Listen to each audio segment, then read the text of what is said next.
السلام عليكم ورحمة الله.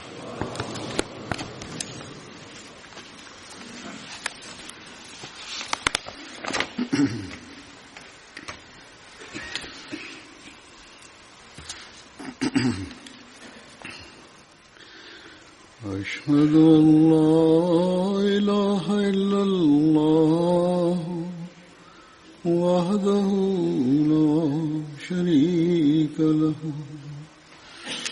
وأشهد أن محمدا عبده ورسوله أما بعد فأعوذ بالله من الشيطان الرجيم بسم الله الرحمن الرحيم الحمد لله رب العالمين الرحمن الرحيم مالك يوم الدين إياك نعبد وإياك نستعين اهدنا الصراط المستقيم صراط الذين أنعمت عليهم غير المغضوب عليهم ولا الضالين.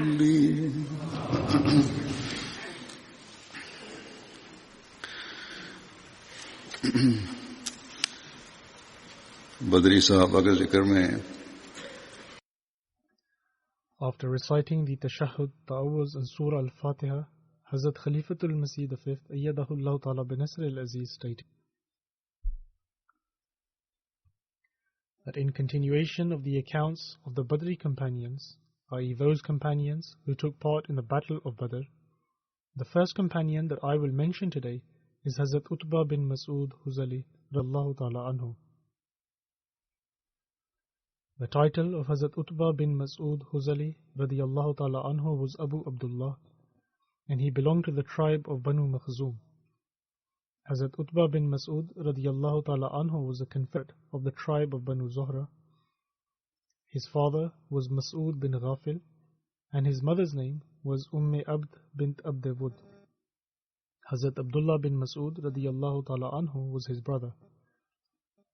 Hazrat Utbah bin Mas'ud radiyallahu ta'ala anhu was also among the first converts to Islam in Mecca, and he was among those who participated in the second migration to Abyssinia. Hazrat Utbah bin Mas'ud radiyallahu ta'ala anhu was also among the Ashab as-Suff.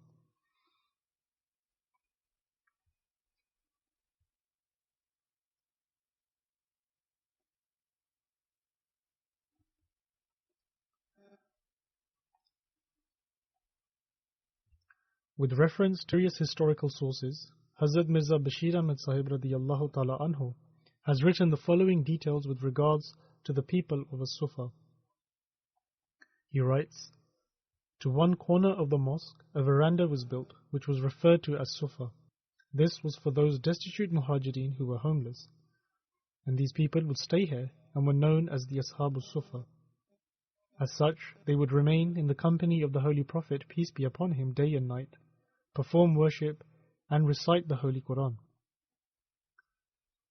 These people possessed no means of permanent subsistence, and the Holy Prophet, peace be upon him, would take care of them personally, and whenever the Holy Prophet, peace be upon him, would receive a gift, etc., or there was something available at home, he would especially separate their share.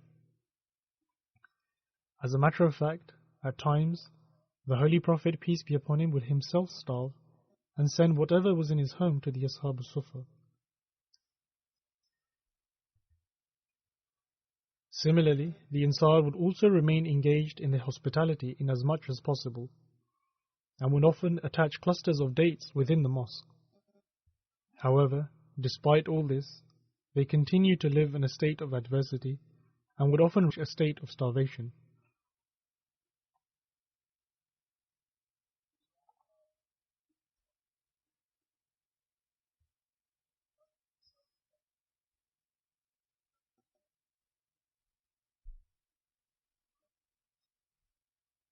This state continued for many years until some found work due to the expansion of Medina, and others began receiving support from the National Baitul Mal, i.e. the treasury.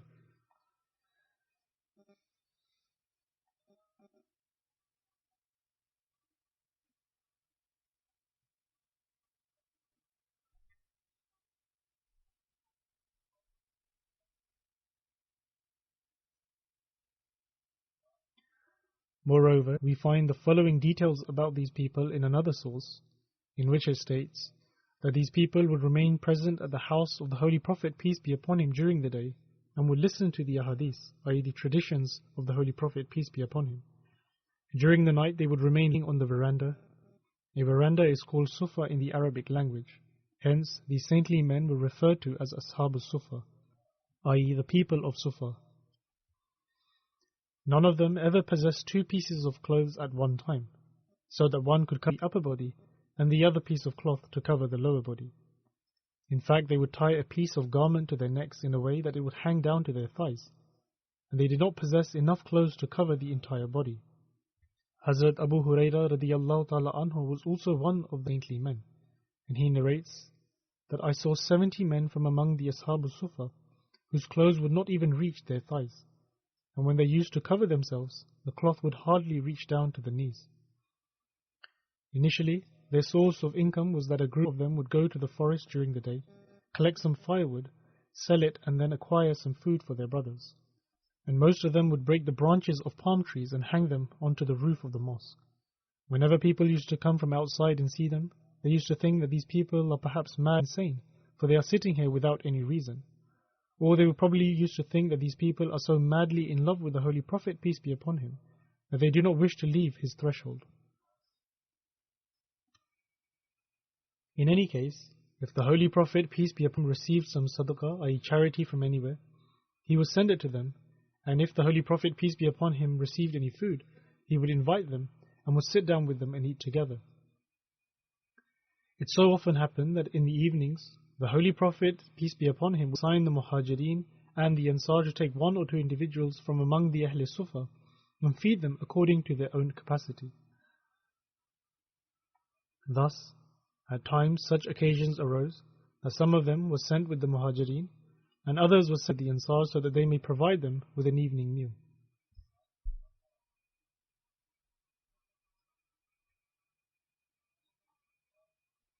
Hazrat Sa'd bin Ubadah radiyallahu ta'ala anhu was a very generous and wealthy companion, and at times he would take 80 guests with him. He was so wealthy that he would take up to 80 guests with him at night and feed them.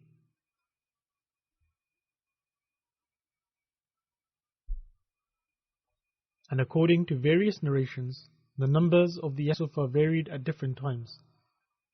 It is said that there were at least 12, and it is also reported that at one point there were 300 individuals who stayed at Sufa.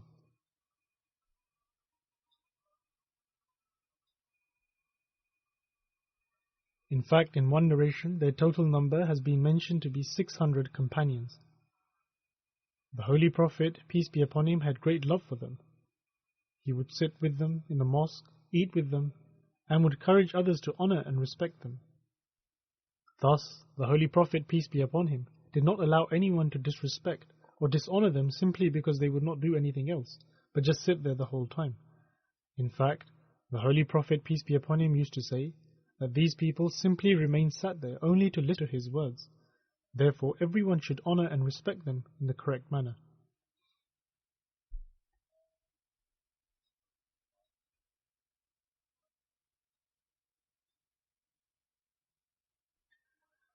Once, during a sitting of a congregation of the Ahl Sufa in the presence of the Holy Prophet, peace be upon him, a complaint was made that the dates have adversely affected their stomach. That is, they only receive dates to eat and do not get anything else. The Holy Prophet, peace be upon him, heard the complaint, and in order to console them, he delivered a speech saying that what is it that I am hearing that the dates have had an adverse effect on your stomachs?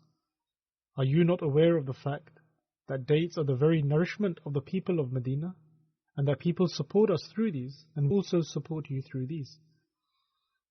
Following this, the Holy Prophet, peace be upon him, stated that by God, smoke has not risen in the house of the Prophet of God for a month or two. That is, that the Holy Prophet, peace be upon him, and also his family only lived on water and dates. In any case, these Ahl Sufa were astonishingly devoted people, in that even though they mentioned and complained about eating dates, and that it had adversely affected their stomachs, but despite this they did not leave.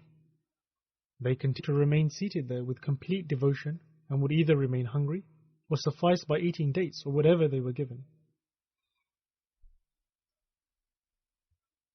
It is then further written that at night these noble individuals would usually be occupied in worship and recite the Holy Quran, and a muallim, a religious teacher, had been appointed for them, and they would go to him at night and recite the Holy Quran.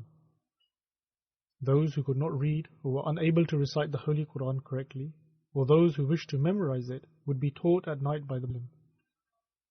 And owing to this, most of them were called Qaris, i.e. those who can recite the Holy Quran. And if people were to be sent anywhere for the propagation of Islam, then these very individuals, i.e. the Ashab Sufa, would be sent. Thus, once they had been well versed in the Holy Quran, they were called Qaris, and were also sent in order to teach others. Later on, many of these companions were appointed to many important offices, meaning that the Ashab Sufa did not continue to remain sat there. In fact, they were appointed to important offices. Hence, Hazrat Abu Huraira radiyallahu ta'ala anhu served as the governor of Bahrain during the Khilafat of Hazrat Umar radiyallahu ta'ala anhu. And during the period of Hazrat Muawiyah, he served as the governor of Medina, and Hazrat Sa'd bin Abi Waqqas served as the governor of Basra, and he laid the foundation of the city of Kufa as well. Hazrat Salman Farsi served as the governor of Madain, and Hazrat Ammar bin Yasir also served as the governor of Kufa. All of these companions were among the Ashab Sufa. Moreover, Hazrat Abada bin Jarrah served as the governor of Palestine, and Hazrat Anas bin Malik served as the governor of Medina during the period of Hazrat Umar bin Abdul Aziz. There was also a commander among these very individuals who played a significant role in the Islamic conquests. And Hazrat Zaid bin Sabit was not only a great commander, but was also appointed the supreme judge during the Khilafat of Hazrat Umar radiyallahu ta'ala anhu.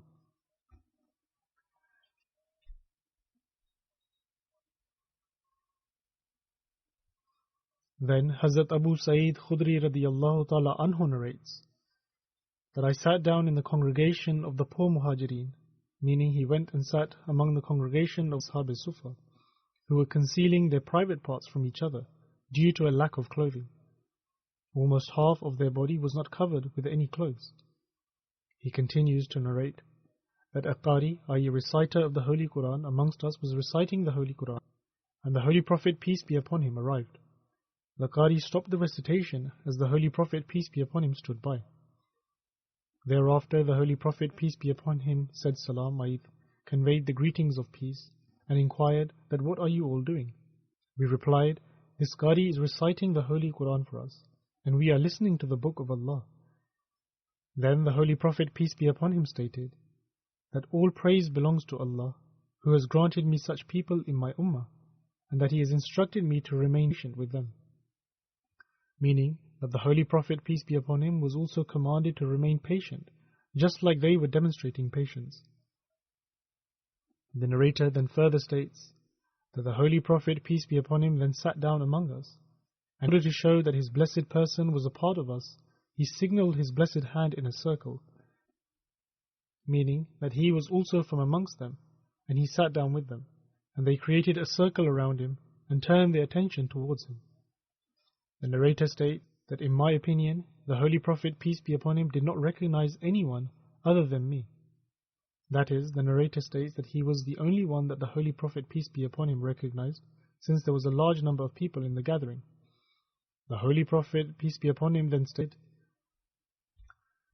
there are glad tidings for this group of poor Muhajirin, for on the day of judgment you shall enter paradise with a perfect spiritual light, half a day before the wealthy people, and this half of a day is equivalent to 500 years.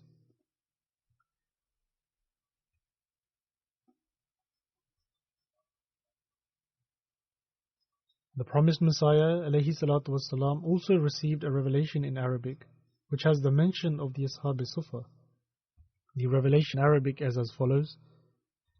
أصحاب الصفة وما أدراك ما أصحاب الصفة ترى أعينهم تفيض من الدمع يصلون عليك ربنا إننا سمعنا مناديا ينادي للإيمان وداعيا إلى الله والسراج منيرا.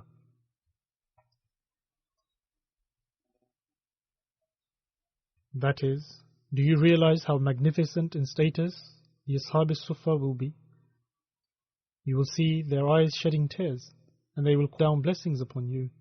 They will supplicate, O our Lord, we have heard a caller calling people to the faith, and a summoner to Allah, and a refulgent lamp, so we have believed. This revelation of the promised Messiah ﷺ was regarding some companions, that he will also be granted with similar companions. The promised Messiah ﷺ then states that the people of Suffah in the time of the Holy Prophet, peace be upon him, were extremely honorable and firm in their faith.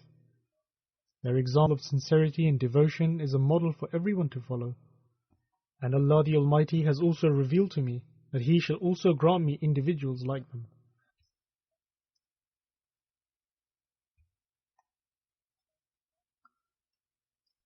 According to Sahih Bukhari, Hazrat Utbah bin Mas'ud radiyallahu ta'ala anhu is counted among the companions who took part in the Battle of Badr.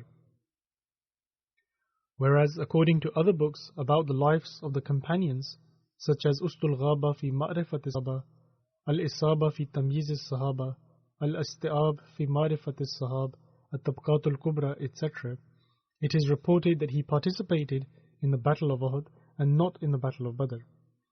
Nonetheless, in Bukhari it is recorded that Utbah bin Mas'ud radiyallahu ta'ala anhu was a Badri companion.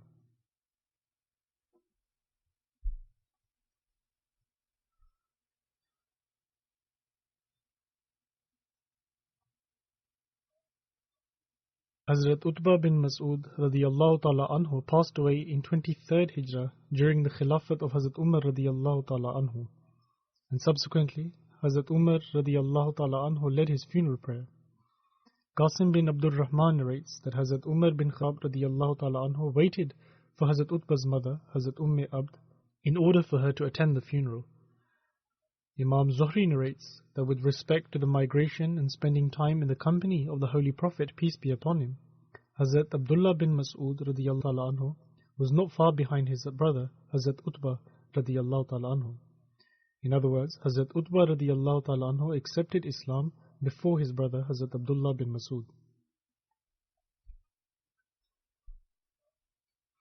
Abdullah bin Utbah narrated that when his brother Hazrat Utbah bin Mas'ud radiyallahu ta'ala anhu passed away, he had tears in his eyes.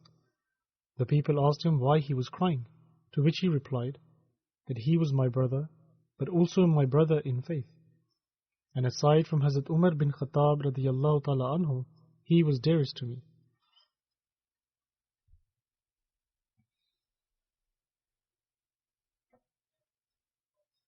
Then in another narration, it is stated that when Hazrat Abdullah bin Mas'ud radiyallahu ta'ala anhu learned about the demise of his brother, Hazrat Utbah bin Mas'ud radiyallahu ta'ala anhu, tears began to flow from his eyes. And he said, "Verily, this mercy is bestowed to us from God Almighty, but it is something that man is unable to overcome." In other words, everyone is to pass away, but for virtuous individuals, it becomes a mercy from God Almighty. According to another narration, Hazrat Umar bin Khattab radiyallahu ta'ala anhu would appoint Hazrat Utbah bin Mas'ud radiyallahu ta'ala anhu as the local Amir.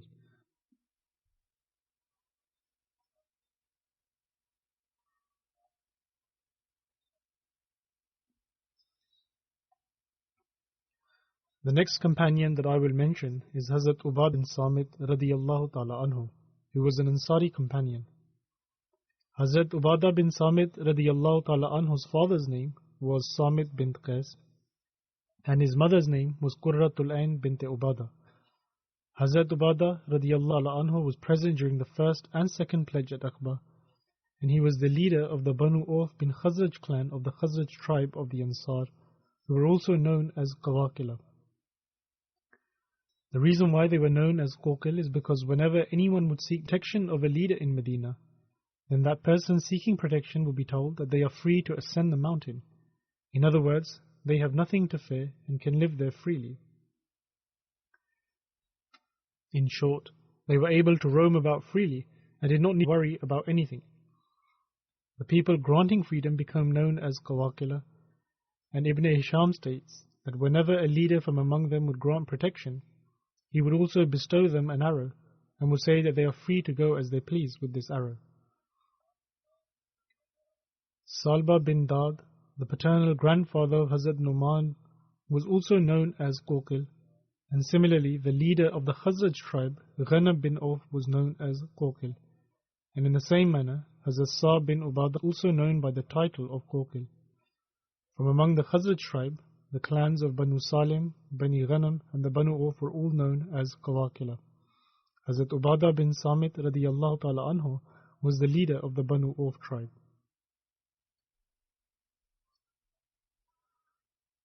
One of Hazrat Ubadah radiyallahu ta'ala anhu's sons' name was Walid, who was born to Jamila bint Abu Sasa, and his other son's name was Muhammad, who was born to Hazrat Haram bint Milhan. Hazrat Aus bin Samit radiyallahu ta'ala anhu, who is another Badri companion, was the brother of Hazrat Ubadah radiyallahu ta'ala anhu.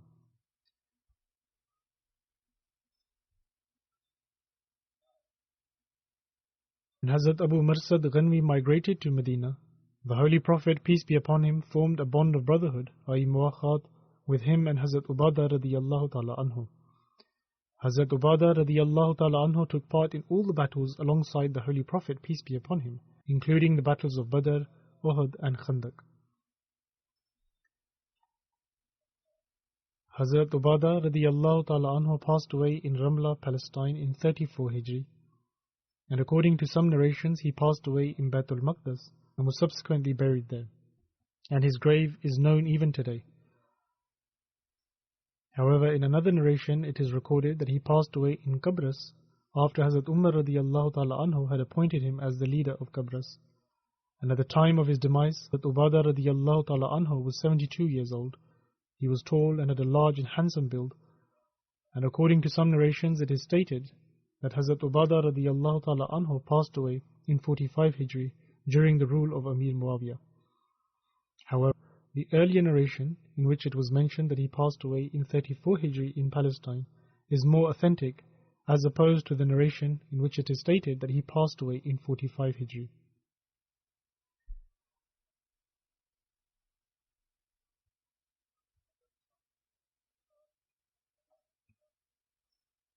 Hazrat Ubadah bin Samit radiyallahu ta'ala anhu has recorded 181 narrations of a hadith, among which those narrating the hadith are prominent companions such as Hazrat Anas bin Malik, Hazrat Jabir bin Abdullah and Hazrat Miqdam bin Madi Kirab, as well as the Tabi'een, i.e. those people who met the companions.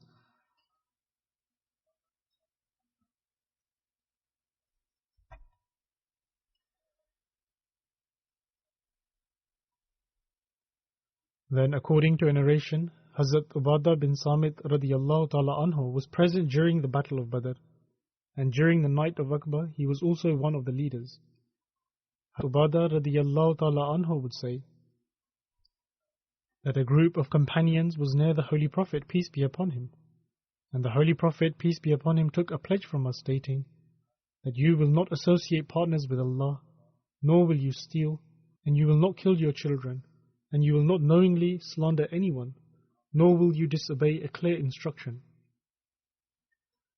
And whosoever from among you fulfills this pledge will receive a reward from Allah the Almighty. But whoever commits any of these evil deeds and receives a punishment in this world, then this punishment will atone for that evil deed. And whoever commits an evil deed and God Almighty conceals that deed, then their matter is with Allah the Almighty. And if Allah wishes, He can forgive them, and if He wishes, He can punish them for it. Hazrat Ubadah radiyallahu ta'ala anhu states that thus we pledged allegiance accordingly, and this narration is found in Bukhari.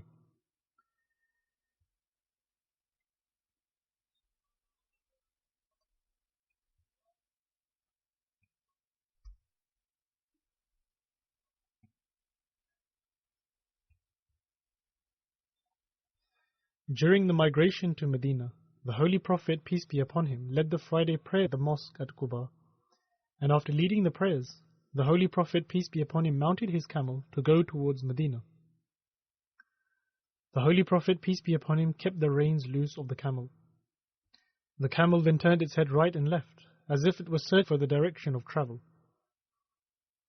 It stood in one place without moving forwards, and instead kept looking to its left and right. Upon observing this, the people of Banu Salim, i.e. the people among whom the Holy Prophet, peace be upon him, led the Friday prayers, including Itban bin Malik, Nofal bin Abdullah bin Malik, and Ubadah bin Samit, they all asked the Holy Prophet, peace be upon him, to remain amongst them. They said that they were more in numbers and can make adequate arrangements for the Holy Prophet, peace be upon him, safety. They said that we will honor you and ensure for your safety, as there are more Muslims residing here.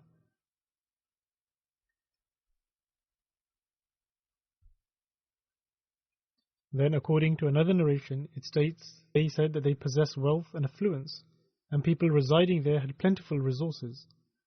In another narration, it is stated that they said that please stay with us, as we are more in number and also have weapons. In addition to this, we have orchards and other essentials to survive.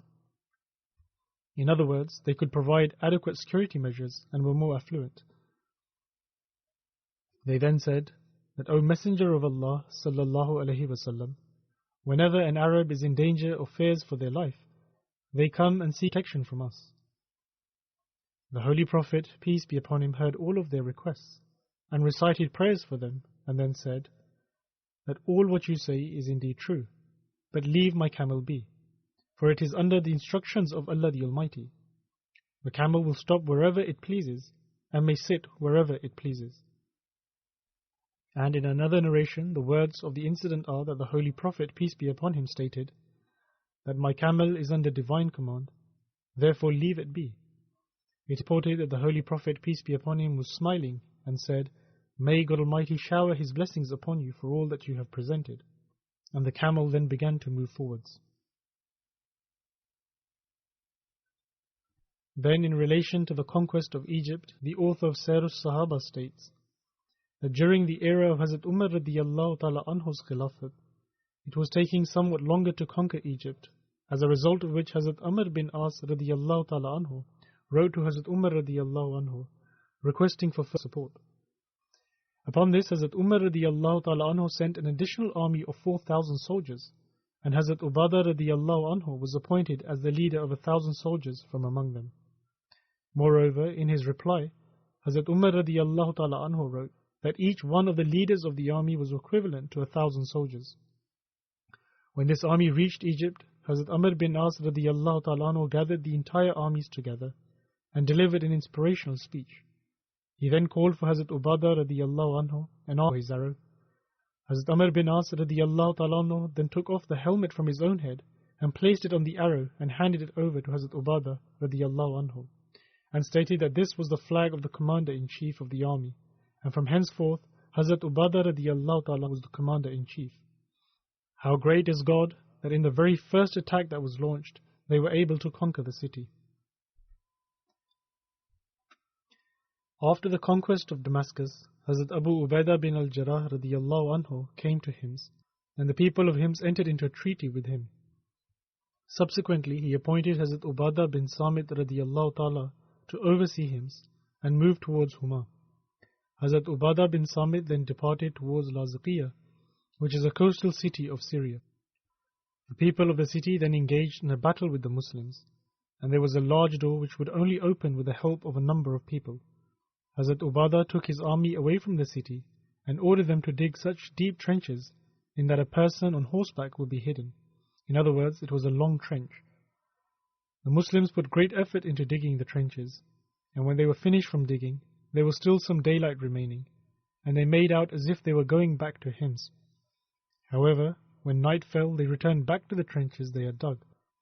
The people of Laziqiyah wrongly assumed that the Muslim army had retreated, and when dawn broke, they opened their door and went out with their cattle. The Muslims appeared all of a sudden, and seeing them, the people of Laziqiyah became fearful.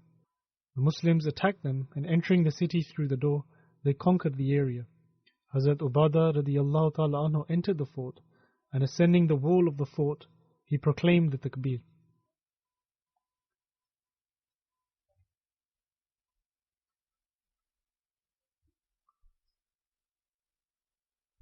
Then from among the Christians that lived in Laziqiyah, one tribe migrated towards Yazid, and from there they sought protection of their safe return back to their land. Initially they feared for their lives and ran, but later they sought permission to return back to their homes. Thus, having paid the khiraj, i.e. the tax, the land was returned to them on the condition that they would provide a portion of their produce. Therefore, on this condition the land was returned to them as well as their place of worship, and they were permitted to worship as they pleased. On orders of Hazrat Ubadah radiyallahu ta'ala anhu, the Muslims constructed a mosque which was extended later, and Hazrat Ubadah radiyallahu ta'ala anhu along with the Muslim army reached a city near the coast named Balda and conquered the city. This was 2 farsakh, which is equivalent to 6 miles from the fort of Jabla. Hazrat Ubadah radiyallahu ta'ala anhu then conquered many other cities, including Antartus, which is situated on the coast in Syria, and in addition to this, the cities of Laziqiyah, Balda and Antartus were all conquered by Hazrat Ubadah bin Samit radiyallahu ta'ala anhu.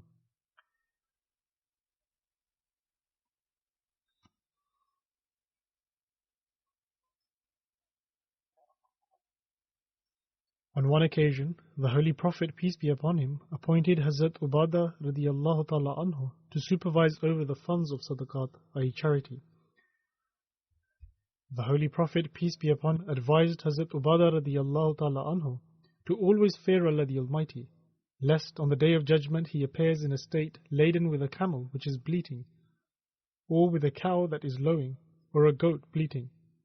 In other words, he was admonished from acting in a dishonest manner, and warned against failing to safeguard the sadaqah. In those days, the charity which was collected was in the form of camels, cows and goats, etc. And thus, Hazrat Ubadah radiyallahu ta'ala anhu was advised to ensure this charity was properly distributed and carefully looked after. Otherwise, these very animals would appear as a burden upon him on the Day of Judgment. Upon hearing this, Hazrat Ubadah bin Samit radiyallahu ta'ala anhu stated that by him who has sent the Holy Prophet, peace be upon him, with the truth, I would not even supervise over 2 individuals, for my condition is such that I cannot bear any kind of burden. Therefore it is better for me not to be appointed.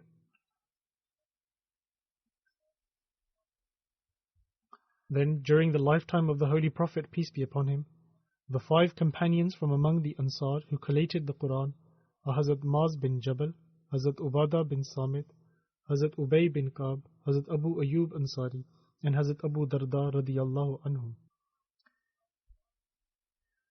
After the conquest of Levant, i.e. the region of Syria, Hazrat Yazid bin Sufyan wrote to Hazrat Umar radiyallahu ta'ala anhu and informed him that people of this area were in need of a teacher who could teach them the Holy Quran and impart them the knowledge of faith. Subsequently, Hazrat Umar radiyallahu ta'ala anhu sent Hazrat Maz and Hazrat Ubadah and Hazrat Abu Darda radiyallahu anhum, and Hazrat Ubadah radiyallahu ta'ala anhu travelled to Palestine and stayed there. Junada relates that when he met Hazrat Ubadah radiyallahu ta'ala anhu, he found him to be extremely well versed in religion of God. In other words, he was a great scholar. When the Muslims conquered the area of Levant, Hazrat Umar radiyallahu ta'ala anhu sent Hazrat Ubadah, Hazrat Maz bin Jabal and Hazrat Abu Darda radiyallahu anhum to that region, so that they could impart the teachings of the Holy Quran and religion to its people. Hazrat Ubadah radiyallahu ta'ala anhu stayed in Hims, and Hazrat Abu Darda radiyallahu ta'ala anhu stayed in Damascus. Hazrat Maz radiyallahu ta'ala anhu travelled to Palestine. After some time, Hazrat Ubadah radiyallahu ta'ala anhu also went to Palestine. While there was a particular matter which Hazrat Ubadah radiyallahu ta'ala anhu disliked. However, Amir Muawiyah opposed him in this. In other words, they had a disagreement over a particular religious matter. During this disagreement, Amir Muawiyah spoke rather strongly to Hazrat Ubadah radiyallahu ta'ala anhu, and as a result he left for Medina, stating that he could not live in the same land as him. When Hazrat Umar radiyallahu ta'ala anhu inquired what it was that caused him to return, Hazrat Ubadah radiyallahu ta'ala anhu informed Hazrat Umar radiyallahu ta'ala anhu of the whole incident in which they disagreed over a particular matter, and that Amir Muawiyah spoke rather strongly to him.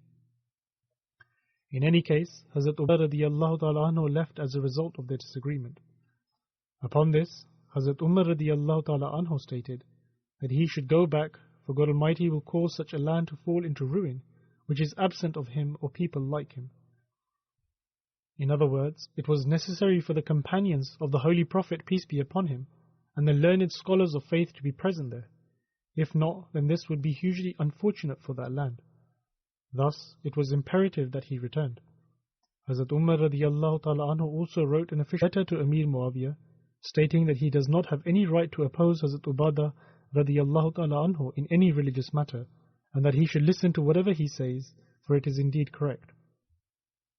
There are many more details and narrations in relation to Hazrat Ubadah radiyallahu anhu, which I will inshallah continue to share in the next Friday's sermon, as they are quite lengthy and require more time. However, I will now mention about the deceased, and will also be leading his funeral prayer. The funeral is present here, and the funeral is of respected Tahir Arif Sahib, who passed away in the UK on 26th August after enduring a very difficult and testing illness. Inna lillahi wa inna ilayhi raji'un. Surely to Allah we belong, and to Him shall we return.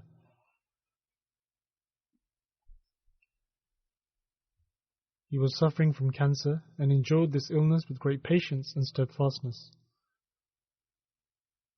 He initially worked as a government official and served at a very high post. However, after retirement, I appointed him as the president of the Fazl Umar Foundation a few years back. Thus, these days he was serving as the president of the Fazl Umar Foundation and rendering his services for the Jamaat.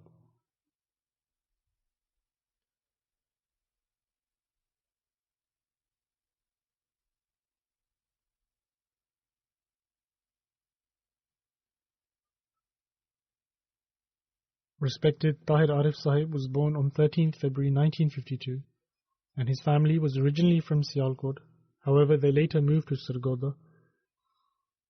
And respected Tahir Arif Sahib's father, Maulana Chaudhry Muhammad Yar Arif Sahib, was a missionary of the community, and his father had the opportunity to serve in the UK as a missionary, and also served as the deputy imam of the London Mosque, and also as the Naib Wakilut Tabshir in Tehreek-e-Jadid, Rabwa.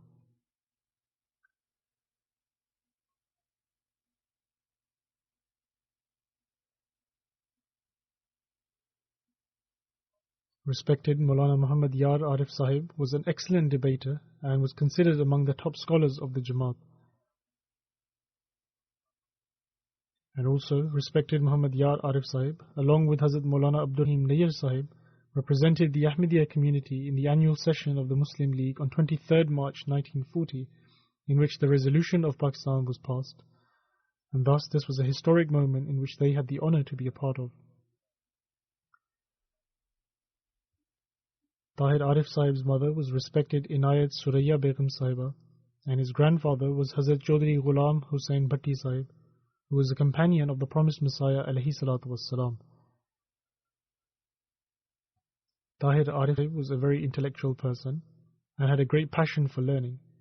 He was a very experienced writer and also a poet. He authored several books, and 2 books containing a collection of his poems are widely popular. One of them is in the Urdu language and the other in Punjabi. In addition, there are 2 other notable books. The first is in English on the life of the Holy Prophet, peace be upon him, and the other book is about Pakistan, which is titled Pakistan Manzil ba Manzil.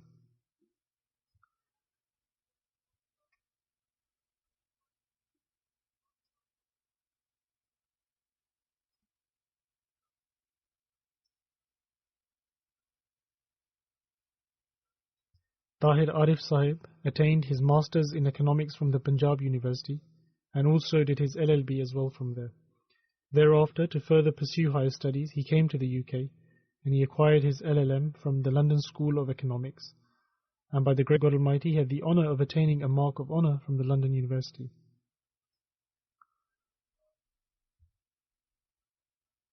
After completing his education in London, Tahir Arif Sahib returned to Pakistan and passed the CSS and began working as a civil servant for Pakistan, and by the grace of Allah the Almighty, he continued to progress in this field and reached the post of Inspector General of the Police. And to attain this position, even after the laws had been enacted against Ahmadis in Pakistan, he testifies to his extraordinary abilities. Also, apart from serving in Pakistan's police department, he was also appointed in the FIA, i.e. the Federal Investigation Agency, and in the Immigration Intelligence Bureau. When he was living in the UK in order to seek education, upon the instruction of Hazrat Khalifatul Masih al-Rabi rahimahullah, he also had the opportunity to assist Chaudhry Rashid Sahib, who authored several books for children in English. Tahir Arif Sahib assisted Chaudhry Rashid Sahib greatly in this work.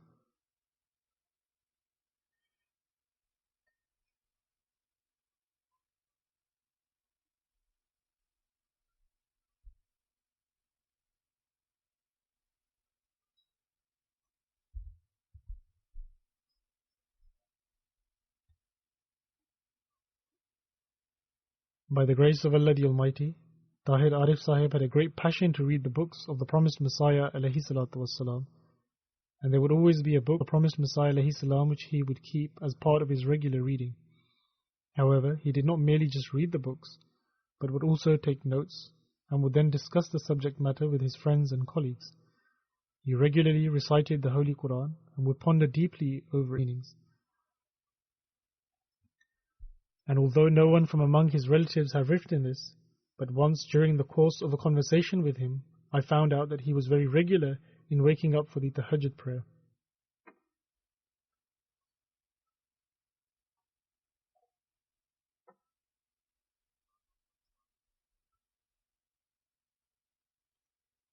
Wherever he stayed during the years of his employment in Pakistan, he was always ready and willing to serve the Jamaat. He was an extremely courageous person, and as I mentioned, that by the grace of Allah the Almighty, he was extremely well read in both religious and secular studies, and was an extremely intelligent person. He greatly benefited from this knowledge and would share his thoughts in matters related to the Jamaat, which would be extremely beneficial. He was a person who possessed very sound opinion and thought.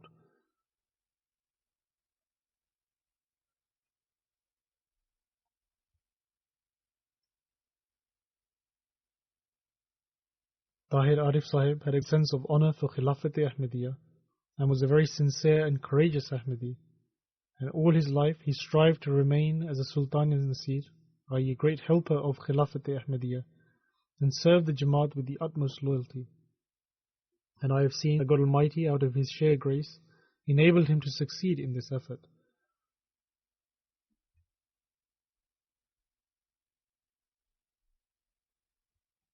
Tahir Arif Sahib was also my class fellow, and I knew him from my days of college.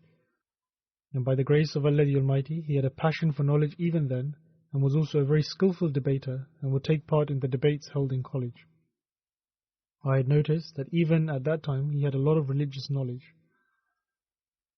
Another quality of his is worthy of mention is that he had great love and respect for those who served the Jamaat and for the Waqf-e-Zindi, i.e. the life devotees. Moreover, he would always be ready and willing to help Ahmadis who had a genuine need. And since he held a very post, therefore he tried to help other Ahmadis who genuinely were in need as much as he possibly could.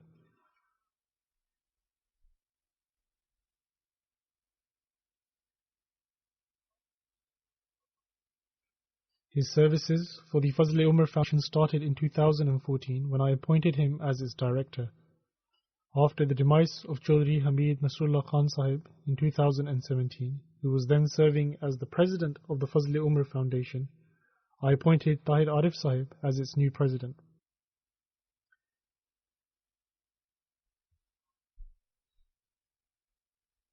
And as I mentioned, by the grace of Allah the Almighty, he continued to serve in this capacity till his demise.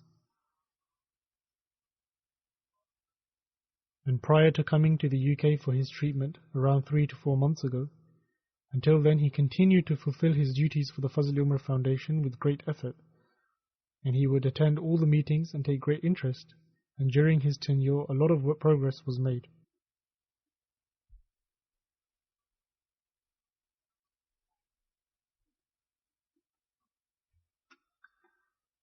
Tahir Arif Sahib leaves behind his wife Anisa Tahir Sahiba and son Asfandyar Arif Sahib, and 3 daughters, Tayyiba Arif, Aziza Oj, and Binat Tahir Arif Sahiba. 2 of his daughters are married, and 1 of his daughters and son are not married yet.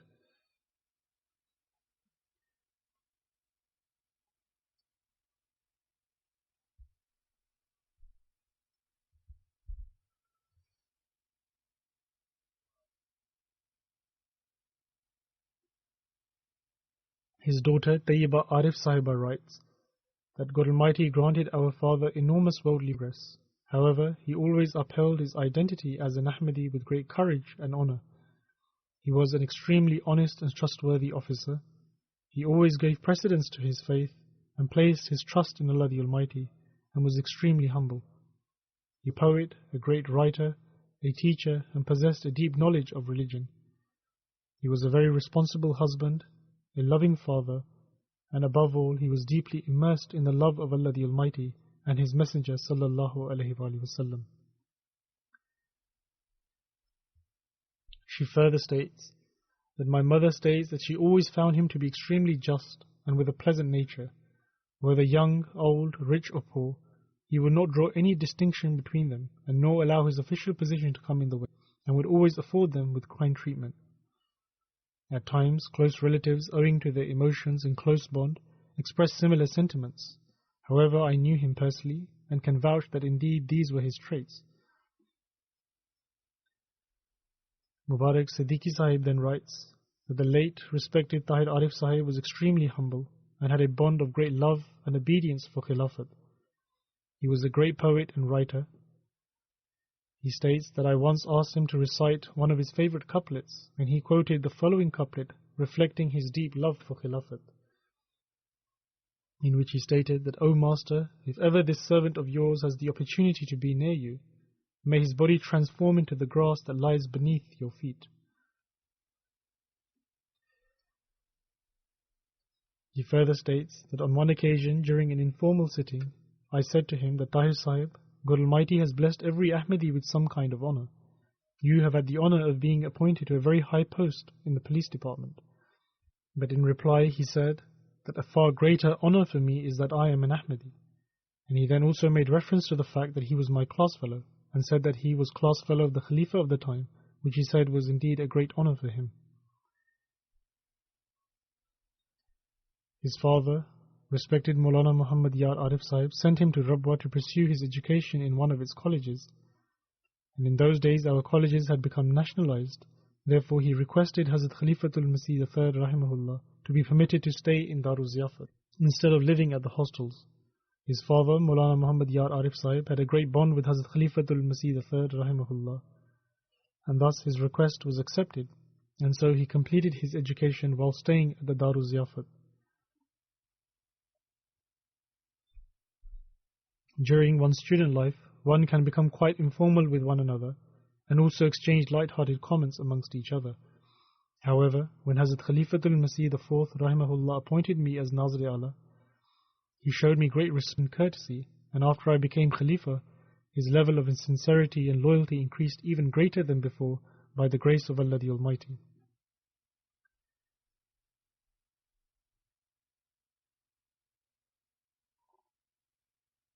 May Allah the Almighty grant him His forgiveness and mercy and elevate his station. And may Allah the Almighty also enable his progeny to also remain attached with the Jamaat and the institution of Khilafat, whilst displaying perfect loyalty.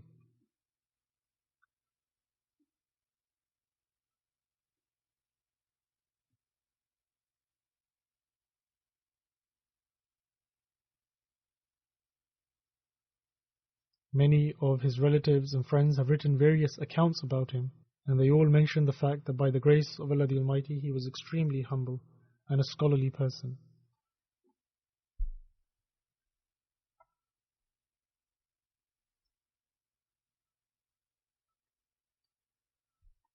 After Friday prayers, I shall lead his funeral prayer. The funeral is present here, therefore after the prayers I will inshallah go out and lead his funeral prayer, and you are all requested to form the rows for the prayer inside the mosque.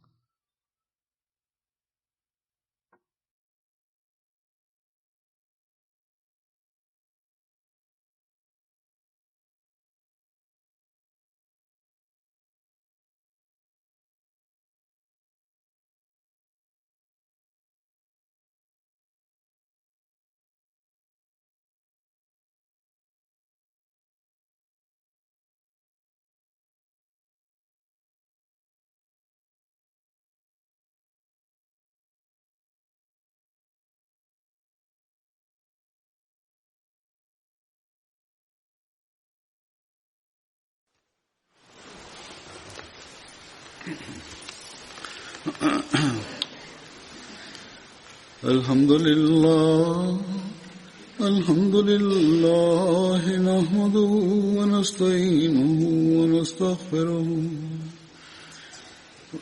ونؤمن به ونتوكل عليه ونعوذ بالله من شرور أنفسنا ومن سيئات أعمالنا من يهده الله فلا مضل له ومن يضلل فلا هادي له ونشهد أن لا إله إلا الله ونشهد أن محمدا عبده ورسوله عباد الله رحمكم الله إن الله يأمر بالعدل والإحسان وإيتاء ذي القربى وينهى عن الفحشاء